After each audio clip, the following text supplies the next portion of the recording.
So in our final module, we are going to be talking about safety. So safety is extremely important because we do not want you guys to get hurt. So a few notes on safety.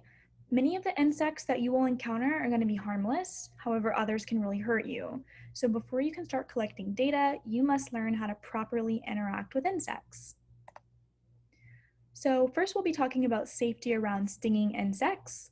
So insects of the order Hymenoptera, which you should know by now, include bees, wasps, ants, and sawflies, and they have biting and stinging capabilities. So most of them won't try to sting you without a reason, but there still is a possibility that they could try to.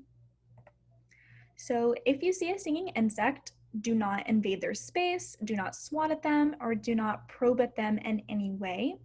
Instead, you want to be a cautious observer of them. You want to appreciate their value to the ecosystem, and you want to think about why it may benefit them to have a sting.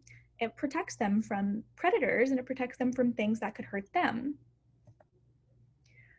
If you know that you have an allergy to bees, wasps, or ants, so if you've been stung before and you have some type of allergy, do not go near them. Do not participate in the pollinator survey, which we will be discussing later. And if you have an EpiPen or some other type of allergy pen, make sure to carry it with you just to be safe. If you've never been stung by a bee, a wasp, or an ant, please become familiar with the symptoms of severe anaphylactic shock. All these symptoms might look scary, but you want to make sure that you're familiar with them, so just in case something happens, you can be prepared. So if you're stung by one of these insects and you notice hives or itching, pale or flushed skin, difficulty breathing, throat or tongue swelling, rapid or weak pulse, nausea, vomiting, or diarrhea, or dizziness, then you want to immediately alert someone and seek medical attention. So now we'll talk about safety around spiders and scorpions. So again, not all spiders or scorpions are venomous or poisonous. However, we don't want to take a chance on you getting hurt. So if you encounter a spider or a scorpion in the field, it's simple, leave it alone. If there is a spider or a scorpion in your pitfall trap, which we'll be discussing later, scoop it out with a spoon, being careful not to touch it. That's if it's dead. However, if it is alive, leave it alone, wait for it to die, or wait for it to leave. In the next few slides, we're going to be talking about some other arthropods that are known to be dangerous. So if you see any of these, make sure to avoid them. So first, we've got the velvet ant. They're also called cow killers because they have an extremely painful sting. So velvet ants are actually not ants, they're wasps. And female velvet ants don't have wings, which makes them look like ants. And they typically appear to be a little bit fuzzy, and they are red and they're black and they're fairly big. They're about an inch or so long. So if you see one of these, stay away. Scorpions, you probably already know what a scorpion looks like, but here is an image just in case.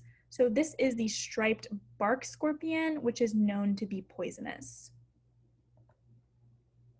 Spiders, in Texas, two of the most dangerous spiders are the black widow, which is right here, and the brown recluse, which is right here. This is the Texas redhead centipede. You can notice it has this little red head. And this centipede is venomous, so you also want to stay away from it. Kissing bugs. So kissing bugs are of the order Hemiptera, and they're known to transmit Chagas disease. You probably don't need to worry about that in the field because it's quite a complicated process. It's a bit of a complicated process, so it's unlikely, if not impossible, for you to just get it by walking around. However, if you see one of these kissing bugs, you probably still want to stay away from it just to be safe. Here is an asp caterpillar.